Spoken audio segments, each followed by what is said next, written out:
Yeah, yeah, yeah. Okay. All right, boys.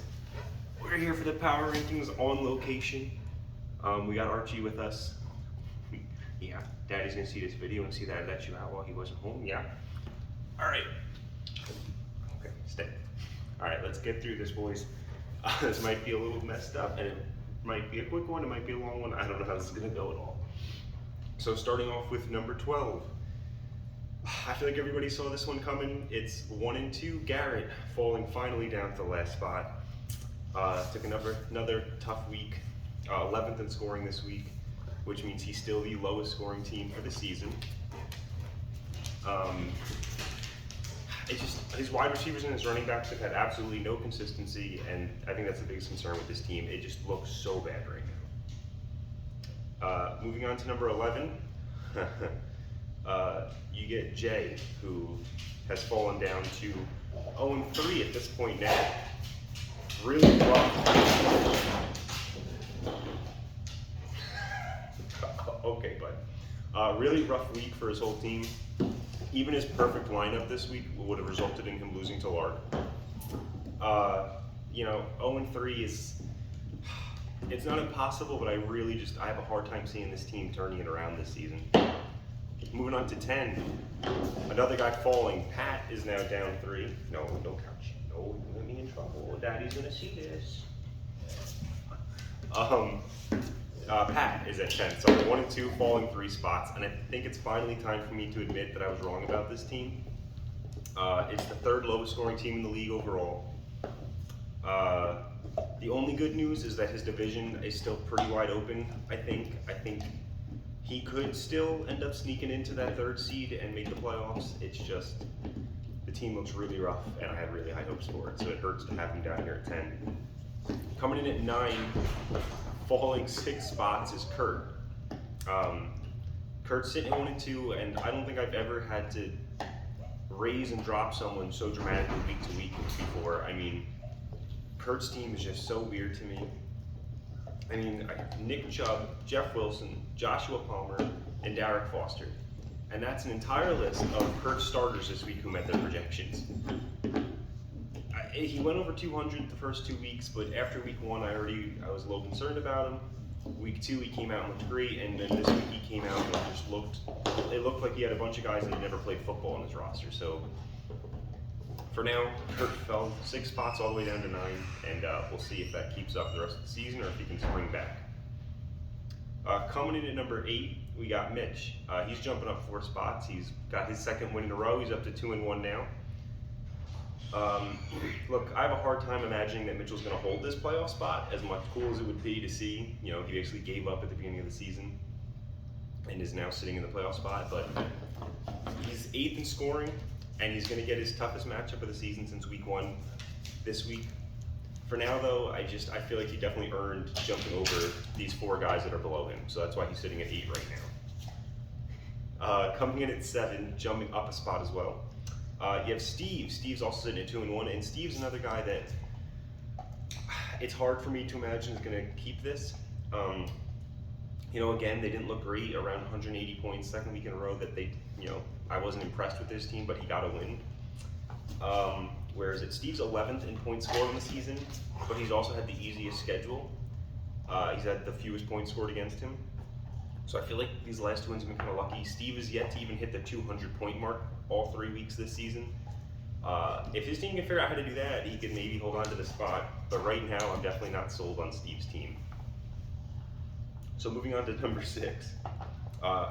Sitting at 1 and 2, it's Lark who's jumping up 3 spots. He's in a similar position to what I remember him being in for a large portion of last season, where he's not in the playoffs, but yet he has more points scored than the team above him. I mean, he's had a couple just unlucky breaks.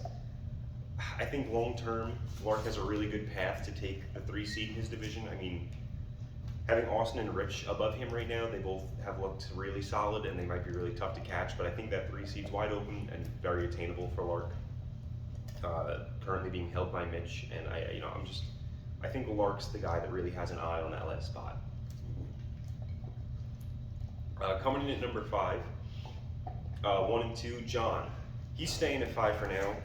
And again, he's a guy who's the 4 seed in his division that has more points scored than the 3 seed.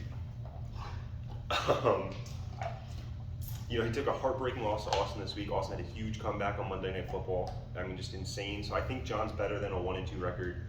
And just like Clark, I think if I had to make an early prediction, I think he's got the lead on that 3 seed for his division. I think he should sneak in, maybe even a 2 seed if he could get over Vinny. But I think 3 seed is really where I see John falling when the season wraps. And speaking of Vinny, he's going to come in at number 4 this week. He's jumping up 2 spots. He picked up a really solid win. He was the number 1 scoring team. But what really impressed me about Vinny's team is how evenly his points are spread out. 12 of his starters scored in the double digits. And also, the James Robinson trade he made looks awesome. He was the 2nd highest scorer on his team. The only guy that scored more than him was his quarterback, Jared Goff, and he only scored 1 more point than him.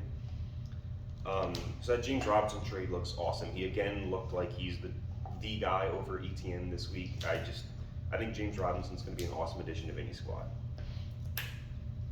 Coming in at 3, another guy who's up 1 spot is Austin. Off the couch, coming in at 3 is Austin. He's 2-1, up 1 spot. And I mean, I really can't believe I'm saying this because I didn't see Austin reaching the top 3 in my rankings this season at all. So it's crazy for me to see him here, but here he is. He's gone over 200 points every week. And the only other person that's done that is the guy who's ranked number 1 on these rankings. Archie, what the hell are you doing? Oh no, I think his bone's under the couch. Archie. Archie, can I get in there, buddy? We're almost done. I will get it for you in a minute. Yeah, he's gone over 200 every week, and the only other person to do that is the guy who's ranked number 1. So Austin's team looks really good. I don't think he's just had a lucky start. I think this is genuinely a team that I just misjudged at the start of the season. Moving on to number 2, we have Rich. Rich is also 2-1. He picked up his first loss this season. This season, which is why he's down 1 seed. The team still looks really good though. Tyreek Hill and Justin Jefferson this week combined for less than 10 points.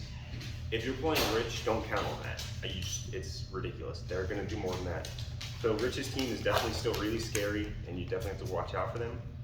But the guy that is above him definitely earned it. And moving on to that, coming in at number 1, the final undefeated team in the KFL is Nick, jumping up from 2 last week. They've looked really good so far. They're 2nd in scoring on the season, I believe, behind Rich, who's still 1st. And like I said earlier, Nick's the only other team that's gone over 200 points all 3 weeks. It's just him and Austin. So it's got to feel really good for him. You know, Nick started 0-6 last season, so I'm sure he's very happy about this hot start. He just has to hope that he doesn't have a complete inverse of last season and tank in the second half. But right now, Nick looks like the best team in the league, just undeniably. I think him and Rich, people need to be really afraid of right now. And that's going to wrap it up, boys. This was a bit of a weird one, but I figured I'd bring the tripod and just get it done while I was here, get it out to you guys on time. But that's going to do it. Me and Archie are going to sign off here, and we'll get your bone from under the couch, buddy, okay? Okay. Okay.